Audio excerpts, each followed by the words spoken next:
Pharmacokinetic concentrations. What is the structure of PC domain? One record per sample characteristics or one record per TK parameter.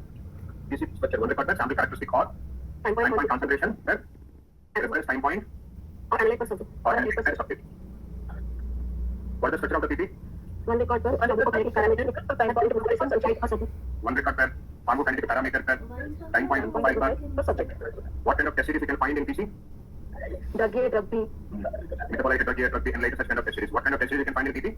AUC, lambda, Tmax, Cmax. Very good. Cmax, Tmax, lambda, Z, and AU all, area under curve all. So those are the test series you can find. Why PP and Ts are important? In which phase these are These are important? the safety of the drug. Area To evaluate the safety and efficacy of the drug is Phase most II, important. we're going to have. And the PP and Ts are very important to determine area and E, the drug. So because we have completed PP and TC, and in today's class we are going to see not so important, but in findings after completion of LD, vital signs, EG, TC, and PP, the next domain that you can look into is the physical examination. Of PE.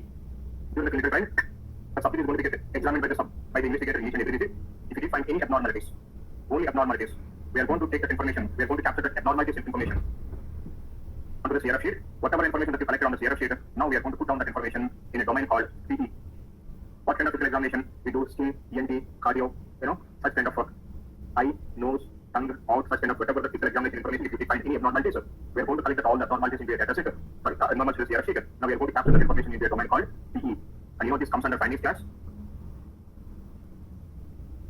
Comes under findings, and the domain name is going to be PE, and the label is going to be physical examination. And what is the topic area is going to be? PE, pesticide. And the structure is going to be one record per Abnormality. one record per what kind of abnormality is? Body system or abnormality? Body system, abnormality per visit per subject. One record per body system or abnormality per visit per subject. And here the purpose is for the tabulation, and the location is going to be PE.xpt. And then we are going to have variables like what are the variables we are going to have? We will have study ID, then we are going to have a domain, and then use of ticket. Then we are going to have PE sequence, then we have PE group ID. And we do not require the reference ID, we are going to have PE sponsor ID. PE sponsor ID is sponsored. Then we are going to have PE test CD, topic variable, and then we are going to have PE test. Then we are going to have PE modified, then we are going to have PE category, and then PE subcategory. Then we are going to have PE ORRES, then we are going to have PE STREFC. It do not require numerical, only standard character. Then we are going to have PE status, then we are going to have PE reason not done. Then we are going to have PE location, and then PE evaluate.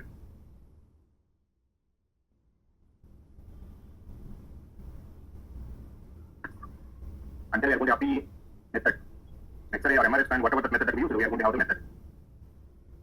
Then we are going to have visit num, and visit, then we are going to have visit day, and PE DTC, and then PE DY.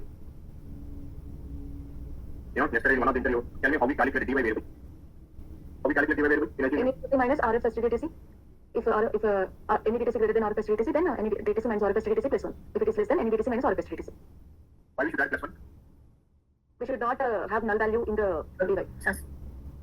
What do you mean by null value? 0, 0, and 0 is different from null value, no? 0. Why we should have 0? 0 value. We should not have 0 value. Why? Study day starts from 1. Why you should not have 0?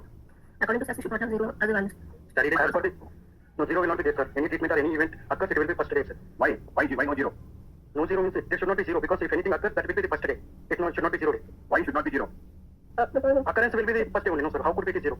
No, and mathematically, if you have day minus 1, plus 1, between what we should have? We have 0, no? According to the computer algorithm, we get 0. That's how we should explain.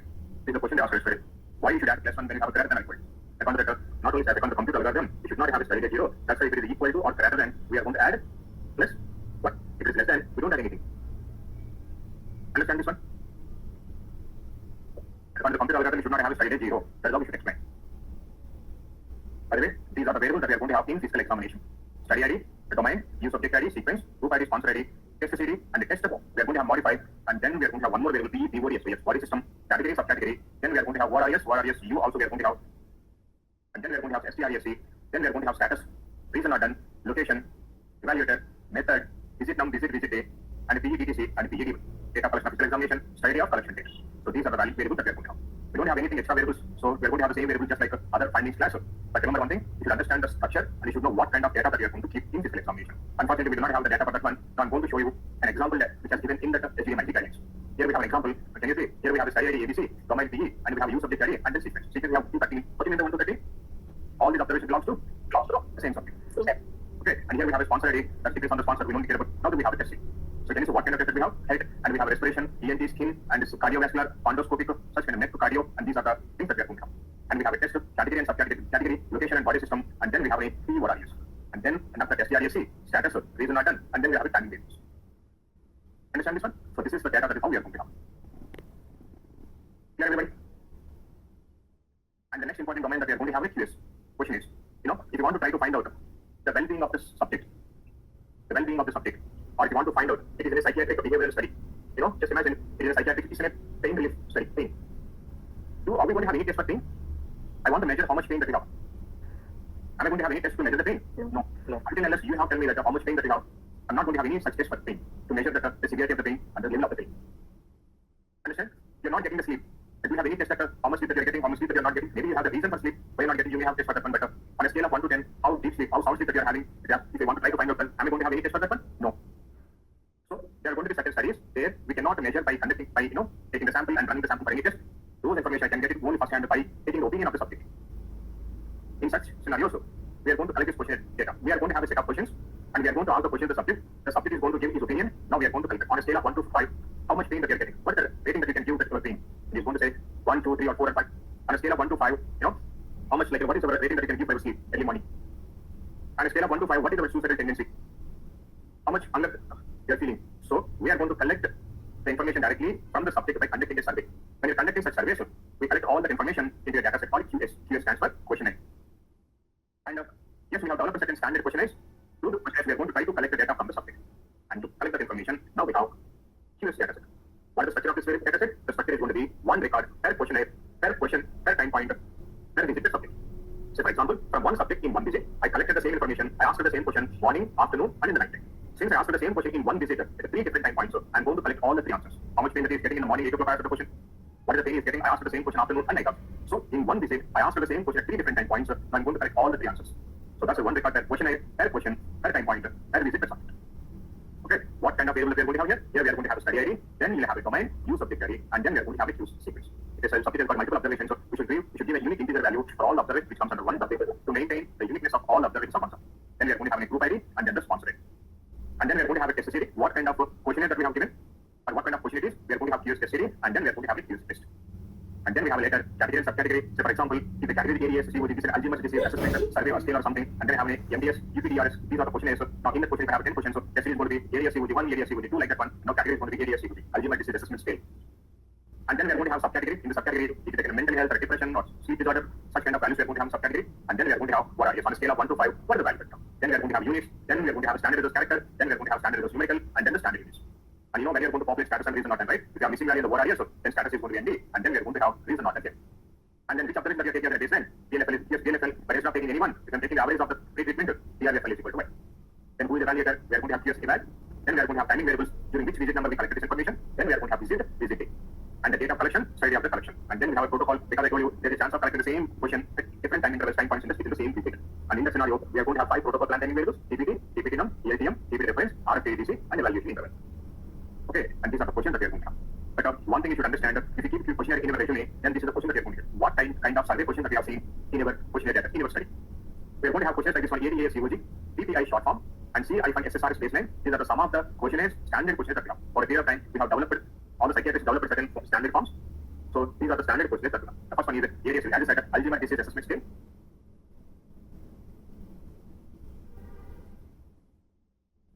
This is called ADS of challenge in Alzheimer's disease. So if you keep Alzheimer's disease as your study in your resume, you have to mention, obviously, if you have any pain related study, you should have a questionnaire in your resume. So if you keep migraine study or some other like a muscle pain or musculoskeletal system or something, you should have QS in your domain.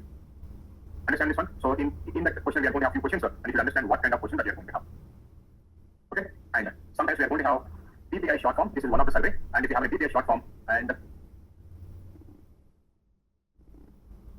this is a PPI, brief pain inventory short form. This is a standard irrespective of the study. And if you want to collect the pain related information from any subject, this is the form that you have. understand this one? We are going to have a question. Please rate your pain when meeting the box beside the number of tests. Describe your pain as it's the worst in the last 24 hours. On a scale of 0 to 10, how worst it is?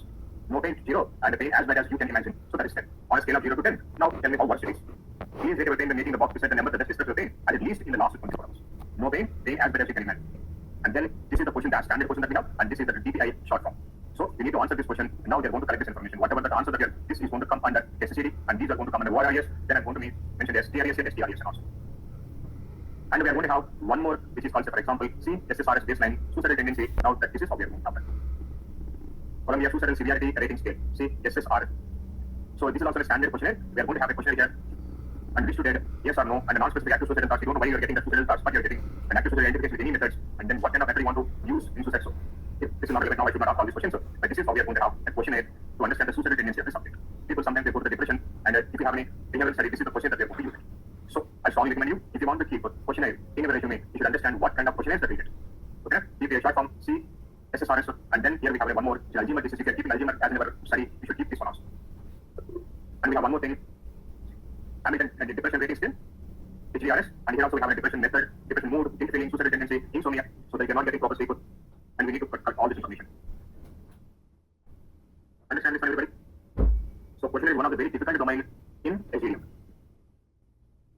Yes, we have a standard questionnaire, so that no standard question is going to be 100% sure about the study. So, but we will be able to develop a standard, so that we are going to use the standard questions, which is suitable to your study.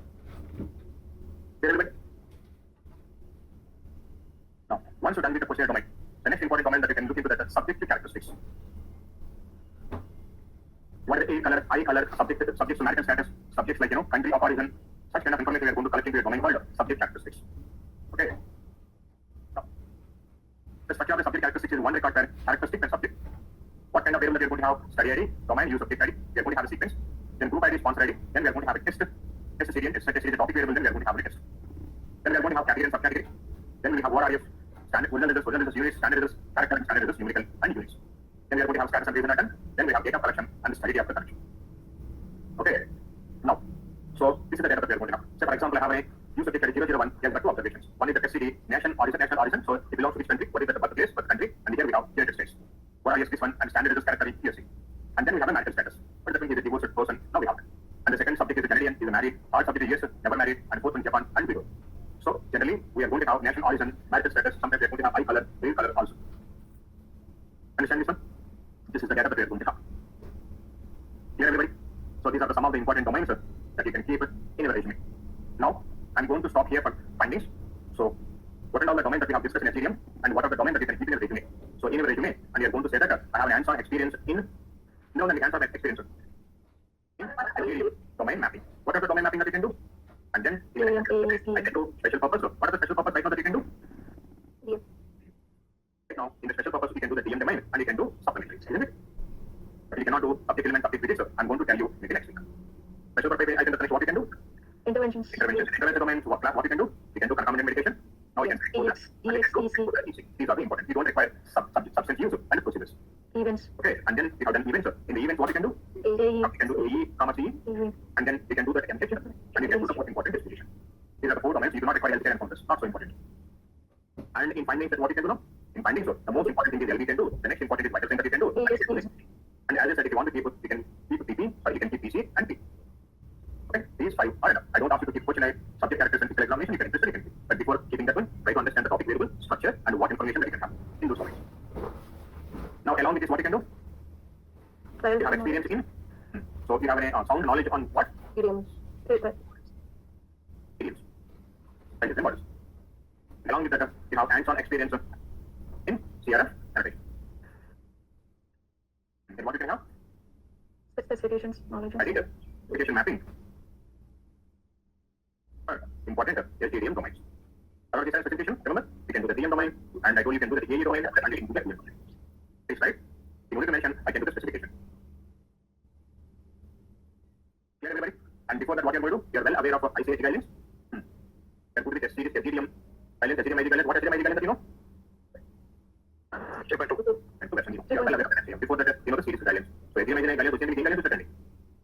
Series guidelines. Of course, series is going to HDM Adams and others, so at least now we know that HDM ID guidelines.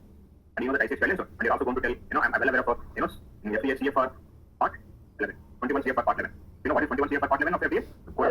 functions. Electronic signatures and online collection, data collection.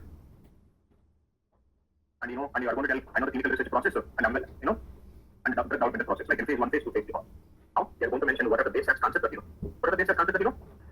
You know about the merging, and you know about all the base functions.